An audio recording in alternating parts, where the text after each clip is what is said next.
여러분 가운데서 어떤 사람이 다른 사람과 소송할 일이 있을 경우에 성도들 앞에서 해결하려 하지 않고 불의한 자들 앞에 가서 재판을 받으려 한다고 하니 그럴 수 있습니까? 성도들이 세상을 심판하리라는 것을 여러분은 알지 못합니까? 세상이 여러분에게 심판을 받겠거늘 여러분이 아주 작은 사건 하나를 심판할 자격이 없겠습니까? 우리가 천사들도 심판하리라는 것을 알지 못합니까? 그러한데 하물며 이 세상 일이야 말할 나위가 있겠습니까? 그러니 여러분에게 일상의 일과 관련해서 송사가 있을 경우에 교회에서 멸시하는 바깥 사람들을 재판관으로 앉히겠습니까? 나는 여러분을 부끄럽게 하려고 이 말을 합니다. 여러분 가운데는 신도 사이에서 생기는 문제를 해결하여 줄 만큼 지혜로운 사람이 하나도 없습니까? 그래서 신도가 신도와 맞서 소송을 할 뿐만 아니라 그것도 믿지 않는 사람들 앞에 한다는 말입니까? 여러분이 서로 소송을 제기하는 것부터가 벌써 여러분의 실패를 뜻합니다. 왜 차라리 불의를 당해주지 못합니까? 왜 차라리 속아주지 못합니까?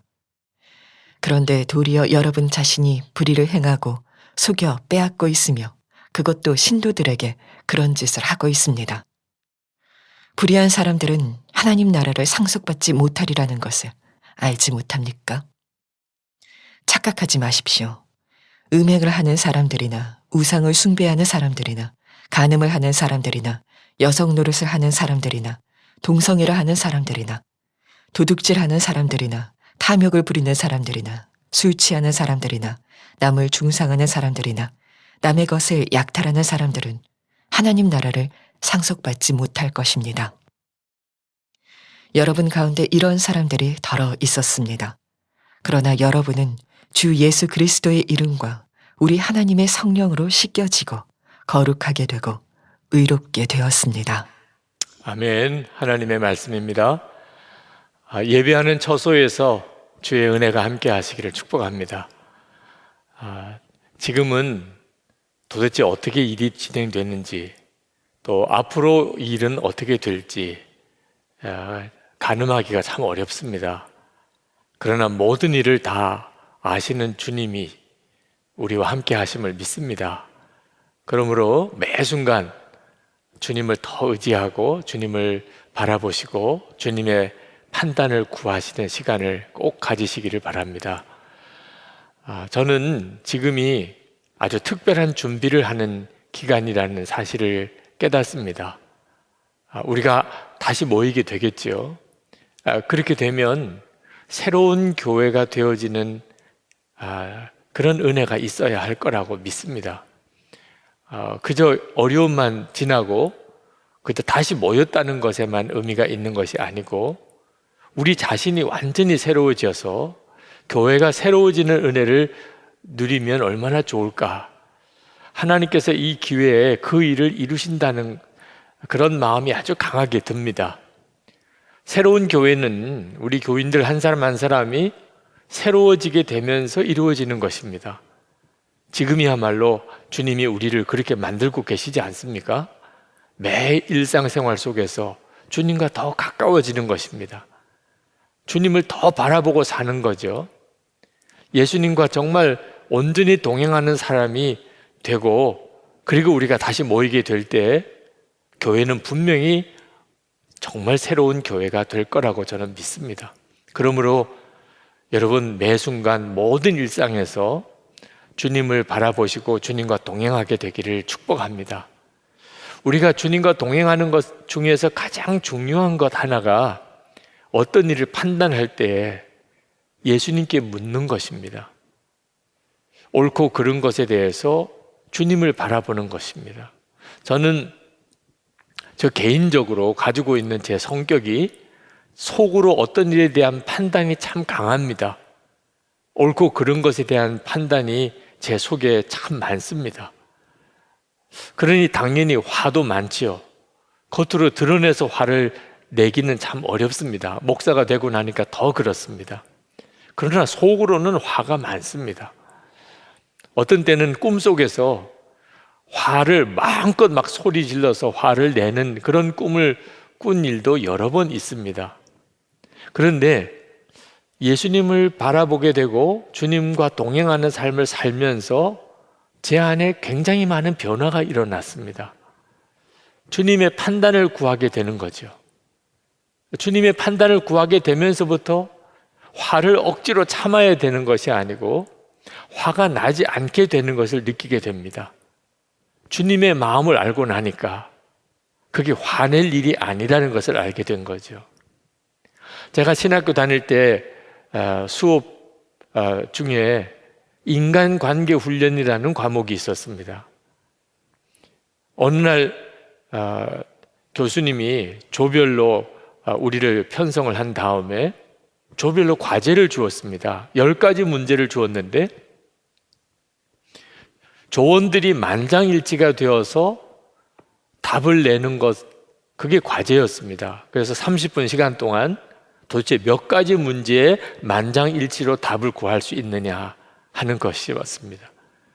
근데 그날 저희 조는 한 문제도 풀지를 못했습니다. 이유는 첫 번째 문제부터 의견이 하나가 안 된 겁니다. 저는 저 나름대로 이게 옳구나라고 생각했던 답이 있었습니다. 그래서 토론 시간에 적극적으로 그게 옳다고 주장을 했습니다. 그런데 끝까지 반대하는 사람이 한 사람이 있었습니다.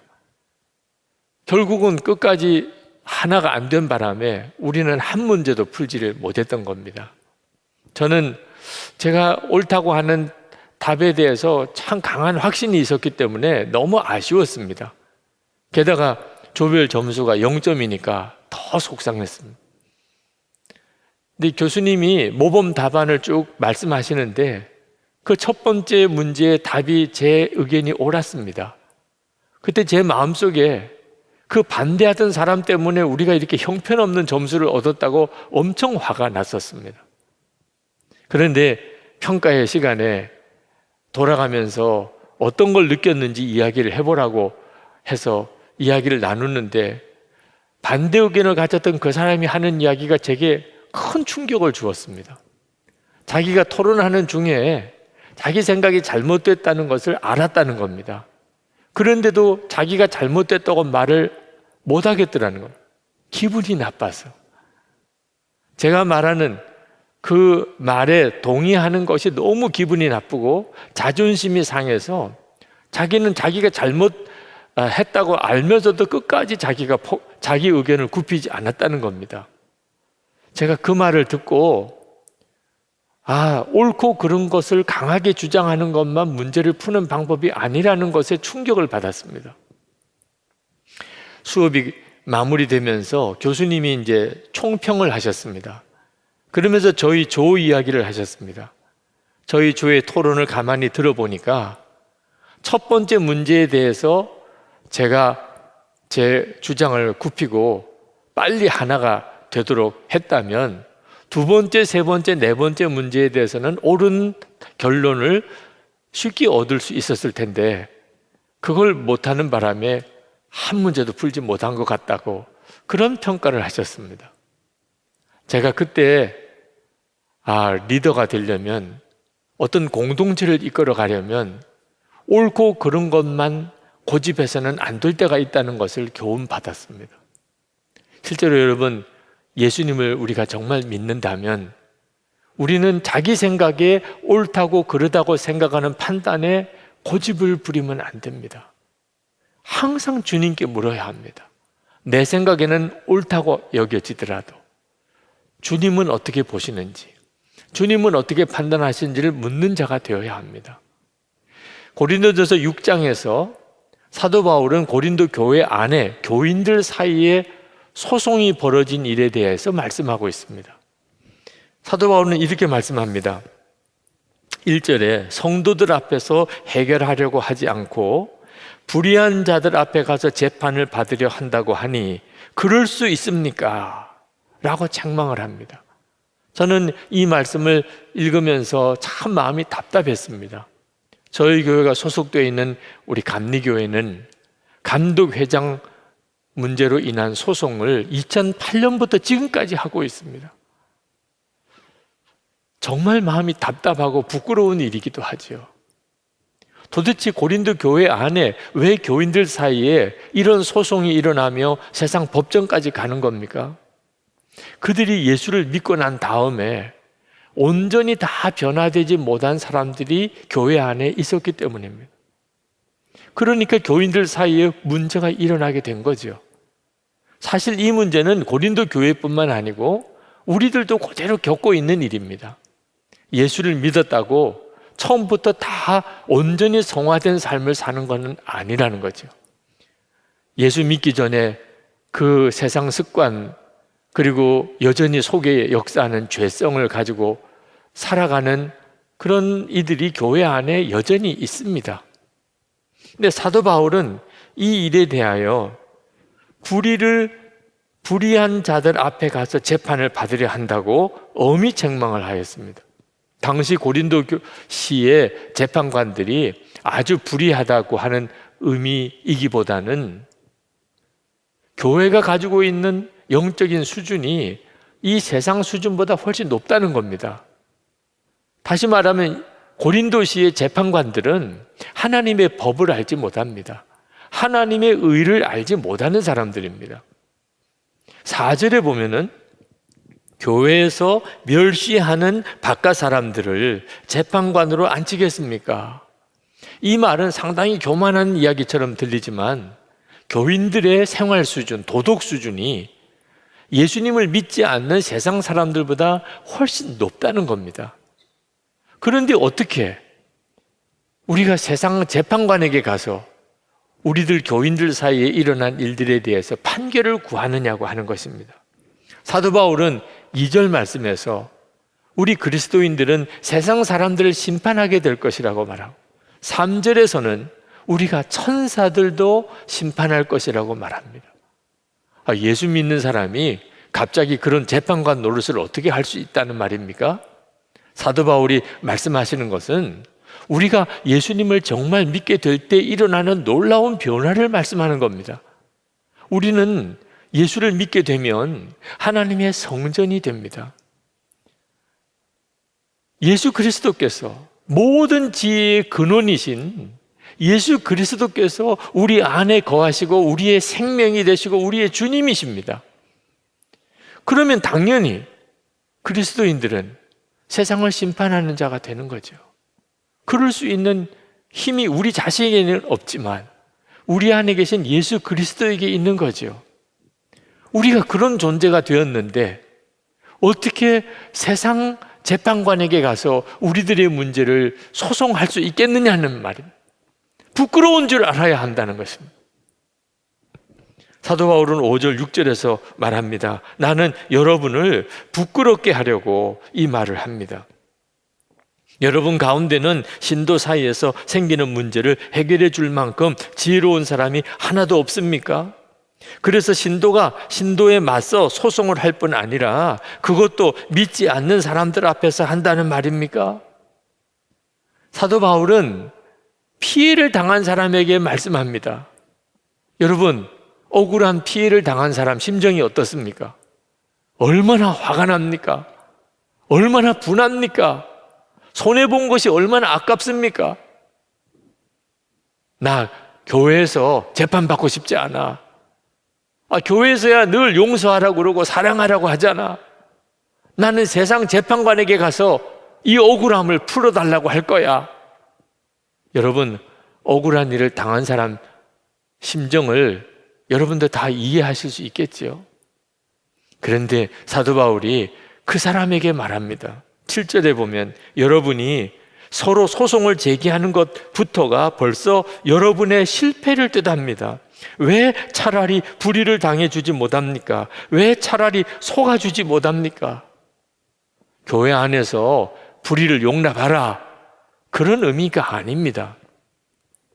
우리가 진짜 예수님을 믿었다면, 우리가 하나님의 성전이라면, 예수님이 우리 안에 거하신다면 세상 사람과 달라야 하지 않겠느냐는, 그렇지 않습니까?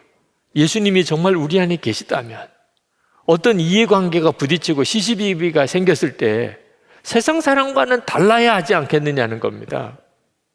여러분, 교인들 사이에 서로 다툼이 생겼을 때 그때 도대체 이긴다는 게 뭡니까?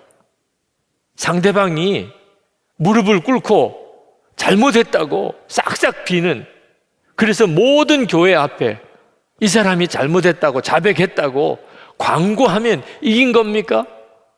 이건 완전한 착각입니다. 여러분, 주님 앞에 우리가 다 같이 서게 됩니다. 무릎을 꿇리고 잘못했다고 자기 죄를 고백하게 하고 온 교인들에게 소문나게 한 그 사람과 여러분이 함께 예수님 앞에 선단 말입니다. 예수님이 누구십니까? 저와 여러분의 죄를 지시고 십자가에 달려 죽으신 분이십니다. 그 예수님 앞에 섰을 때 내가 어떤 교인과 싸워서 내가 그 사람을 이겨서 그 사람에게 죄를 자백시키고 무릎을 꿇리고 사람들 앞에 창피를 당하게 하고 그게 그렇게 자랑스럽고 그 순간에 그게 그렇게 기쁘게 했습니까? 차라리 속아주고 차라리 피해를 당하고 차라리 아무 소리 안 하고 기다려준 것이 훨씬 기쁘고 자랑스럽지 않겠습니까? 우리가 진짜 예수님을 안다면, 정말 예수님을 믿는다면 옳고 그른 것에 대한 판단은 진짜 주님께 맡겨드려야 됩니다. 우리가 집안에서 자녀들을 기를 때 형제들끼리 싸우면 뭐라고 이야기합니까? 형에게는 너 동생 아니냐? 어떻게 동생 좀 더 챙기고 그 동생을 위할 줄을 모르느냐? 동생에게는 뭐라고 말합니까? 너 형 아니냐? 어떻게 형에게 그렇게 대들 수가 있느냐? 형제끼리도 옳고 그른 게 절대 기준이 아닙니다. 우리는 예수님 안에서 한 몸 된 한 지체들입니다. 어떻게 우리 생각이 옳다고 그르다고 하는 것만 가지고서 모든 것을 판단할 수 있겠느냐 말입니다. 사도 바울은 또 가해자에게 말합니다. 고린도 교회 안에 아직까지 온전히 거듭난 삶을 살지 못하는 이들이 있었던 것 같습니다. 그들 때문에 이런 소송이 벌어지게 된 거죠. 사도 바울은 말합니다. 8절에 그런데 도리어 여러분 자신이 불의를 행하고 속여 빼앗고 있으며 그것도 신도들에게 그런 짓을 하고 있습니다.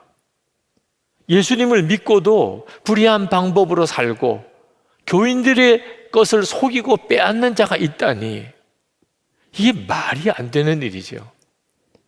사도 바울이 그것이 얼마나 무서운가를 이야기하고 있습니다. 교인들의 것을 뺏은 게 아닙니다. 교인들을 속인 게 아닙니다. 주님을 속인 것입니다. 아나니아와 삽비라가 땅을 팔아서 그 헌금을 교회에 바칠 때 갑자기 마귀가 주는 탐심 때문에 그 일부를 감추었습니다. 그리고 베드로에게 가서 그것이 전부 다라고 이야기를 하고 그리고 그 자리에서 죽어나갔습니다. 그때 성경은 뭐라고 이야기합니까? 베드로를 속인 게 아니라 그 말입니다. 하나님을 속인 것이라고 했습니다. 사도행전 5장 4절에 사람에게 거짓말한 것이 아니요 하나님께로다. 불의를 행하는 사람, 교인들 사이에 서로 속이고 뺏고 하는 일을 저지르는 사람들이 모르는 것이 있습니다. 사람에게 하는 죄가 아니라는 거죠. 우리 안에 계신 주님, 그걸 진짜 믿는다면 예수님에게 짓는 죄라는 것입니다. 죄를 짓고도 회개하기는커녕 떳떳하게 용서를 요구하는 사람들도 있습니다. 우리가 다 예수님 안에서 다 속죄함을 받았는데 예수님도 나를 용서하셨으니 당신도 나를 용서하시오. 이건 양심이 화인 맞은 사람, 알아도 정말 잘못 알고 있는 사람. 사도 바울은 그런 사람을 향하여 단호하게 말합니다. 9절 말씀에 불의한 사람들은 하나님의 나라를 상속받지 못하리라는 것을 알지 못합니까? 불의한 일을 하면서도 나는 하나님의 자녀다, 구원받았다, 그렇게 믿으면 그것은 스스로를 속이고 있는 것이라는 겁니다. 사도 바울이 불의를 행하는 것에 구체적인 예를 들고 있습니다. 음행을 하는 사람들, 우상을 숭배하는 사람들, 간음하는 사람들, 여성 노릇을 하는 사람들, 남창을 말합니다. 동성애를 하는 사람들, 도둑질하는 사람들, 탐욕을 부리는 사람들, 술 취하는 사람들, 남을 중상하는 사람들, 남의 것을 약탈하는 사람들은 하나님의 나라를 상속받지 못할 것입니다. 이런 사람들이 고린도 교회에 있었습니다. 11절에 보면 여러분 가운데 이런 사람들이 더러 있었습니다. 고린도 교인들 중에 예수님을 믿기 전에 그런 삶을 살았고, 예수님을 믿고 난 다음에도 아직 그런 생활을 완전히 정산하지 못하고, 그리고 교인들끼리 사이에도 그런 일을 행하다가 서로 문제가 생겨서 소송까지 일어나는 일이 있었다는 것입니다. 9절에서 사도 바울이 착각하지 마십시오 라고 말합니다. 그런 사람들이 가지고 있는 착각이 있었던 겁니다. 그게 뭐지요? 우리는 예수님 때문에 모든 죄가 사함받았다. 과거의 죄, 현재의 죄, 미래의 죄가 다 사함받았다. 그러니까 죄를 지어도 다 용서받았다.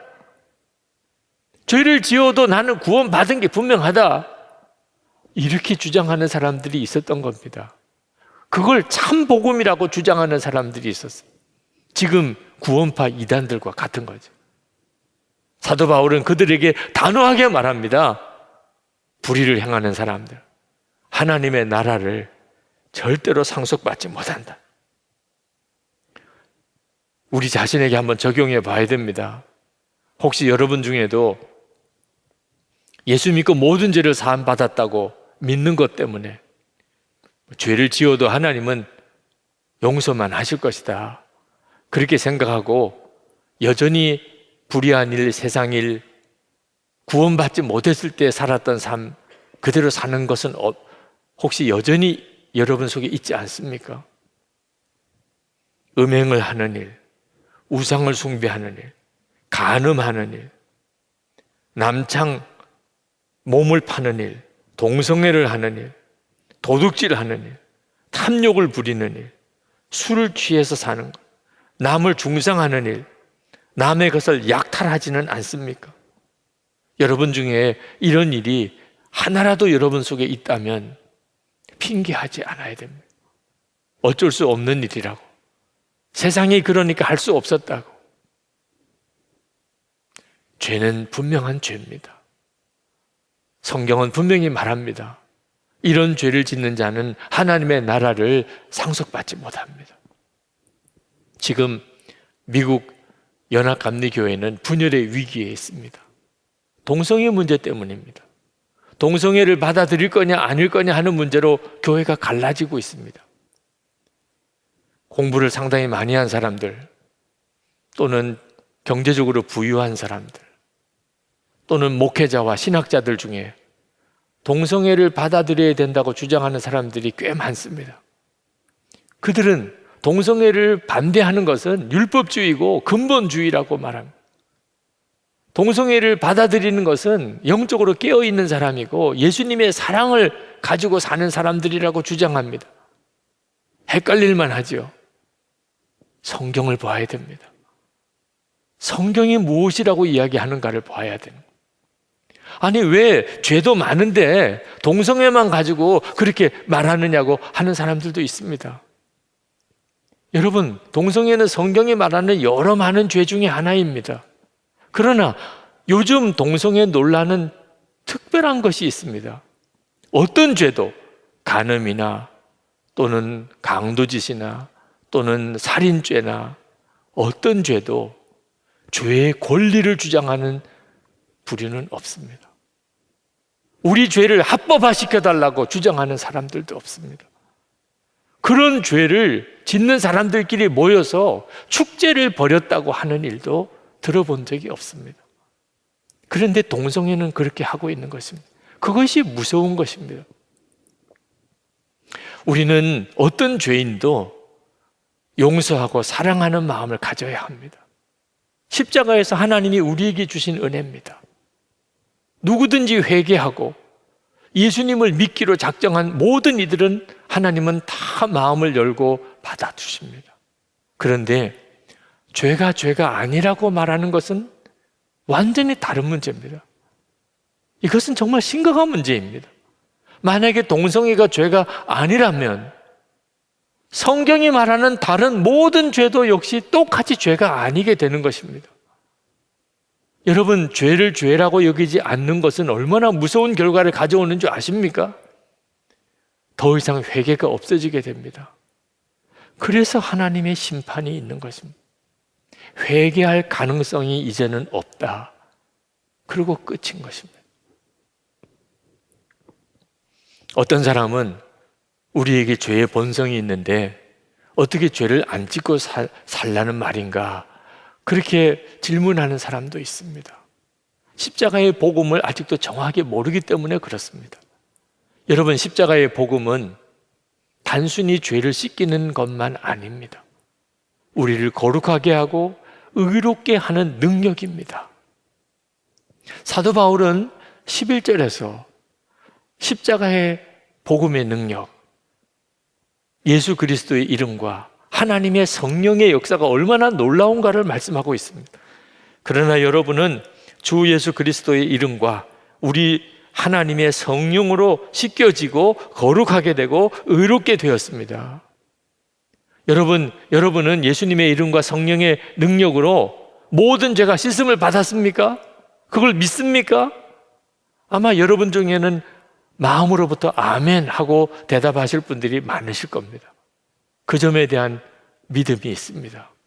그러나 여러분은 예수 그리스도의 이름과 성령으로 말미암아 거룩하게 되었습니까? 의롭게 되었습니까? 이 질문 앞에서는 갑자기 주저하게 되고 아멘 할 자신이 없어지는 분들이 상당히 많이 있을 겁니다. 여러분, 그것은 겸손이 아닙니다. 믿음이 없는 것입니다. 예수님을 믿으면 분명히 거룩하게 되고 의롭게 된다고 하지 않았습니까? 여러분이 진짜 예수님을 믿는지 스스로 분명하게 점검해야 합니다. 지난 수요일 수요 기도회 때 이동철 목사님께서 설교 중에 14년 동안이나 루마니아 공산 정권으로 인하여 말할 수 없는 고문을 당하고 고난을 당했던 범브란트 목사님의 영화 그리스도를 위한 고난이라는 영화를 예를 들면서 그 영화 중에 한 구절을 소개를 했습니다. 이 세상에는 두 종류의 그리스도인이 있습니다. 한 부류는 하나님을 믿는 사람, 믿는 그리스도인. 또 한 부류는 하나님을 믿는다고 믿는 그리스도인. 두 부류가 있다고 했습니다. 여러분은 하나님을 믿는 그리스도인입니까? 아니면 하나님을 믿는다고 믿는 그리스도인입니까? 어디서 이런 차이가 생기는 걸까요? 우리 자신이 하나님의 성전인 것을 분명히 아는 사람, 그 사람은 진짜 하나님을 믿는 사람이죠. 진짜 예수 그리스도께서 내 안에 거하심이 믿어지는 사람, 그 사람은 진짜 하나님을 믿는 사람.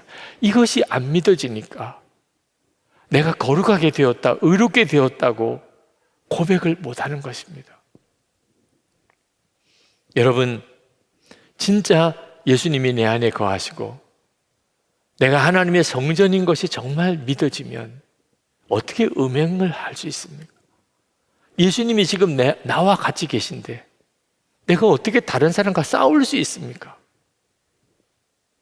우리는 지금 모여서 예배할 수 없는, 성도들끼리 모임을 갖기 힘든 그런 때를 지나고 있습니다. 그렇기 때문에 주님과의 관계는 더 깊은 그런 시간을 보내고 있습니다. 또 마땅히 그리 해야 됩니다. 주님과의 교제하는 시간, 주님만 바라보는 시간을 지금처럼 가질 수 있는 기회가 또 언제 있었습니까? 이때는 짧게 지나갑니다. 이제 다시 예배당에 여러분 다 오셔서 예배할 날이 올 겁니다. 그러면 반갑게 만날 인사를 나눌 교인들이 얼마나 많습니까? 우리가 함께 모이면 사람들에게도 신경을 써야 되지 않습니까? 주님과의 관계가 분명히 훈련되지 않은 사람은 그때 주님을 잊어버리게 됩니다. 사람만 보이게 되니까, 사람만 의식하다 보니까. 그러면 어떻게 되는 줄 아십니까? 얼마 안 가면 금방 또 죄짓게 됩니다. 은밀한 죄에 빠져버리게 됩니다. 화내게 됩니다. 서로 다투게 됩니다. 서로 시험을 주고 서로 시험을 받는 일이 벌어지게 됩니다. 저 사람하고는 함께 할 수 없어. 그런 처지가 되어버리고 맙니다. 주님을 바라보는 눈이 분명히 뜨여지지 않고 주님을 바라보는 일에 대해서 훈련되지 않으면 우리가 다시 모이게 될 때 그게 꼭 기쁜 일만은 아니게 된다는 사실을 알아야 됩니다. 그러므로 지금 우리는 매사에 무슨 일이든지 모든 판단을 주님께 묻는 그런 훈련을 끊임없이 해야 합니다. 주님은 눈에 보이지 않습니다. 주님의 음성은 귀로 들리지 않습니다. 그렇기 때문에 더욱 신경을 써서 모든 순간에 주님을 바라보려고 해야 합니다. 그래서 이제는 자연스럽게 항상 주님이 함께 계시는 것이 믿어지도록, 나와 함께 계신 게 정말 믿어지는 역사가 일어나도록 여러분이 그렇게 준비해야 합니다. 그래야 우리 교회가 새로운 교회가 되어지는 것입니다. 그때 여러분은, 당신은 예수님의 이름과 성령으로 거룩하게 되었습니까? 의롭게 되었습니까? 랄 때 아멘! 하고 대답하게 될 것입니다. 믿어지니까. 나의 거룩은 예수님이십니다. 나의 의로움도 예수님이십니다. 그분이 함께 계시는 게 믿어지는데 어떻게 아멘 하기가 주저하겠습니까?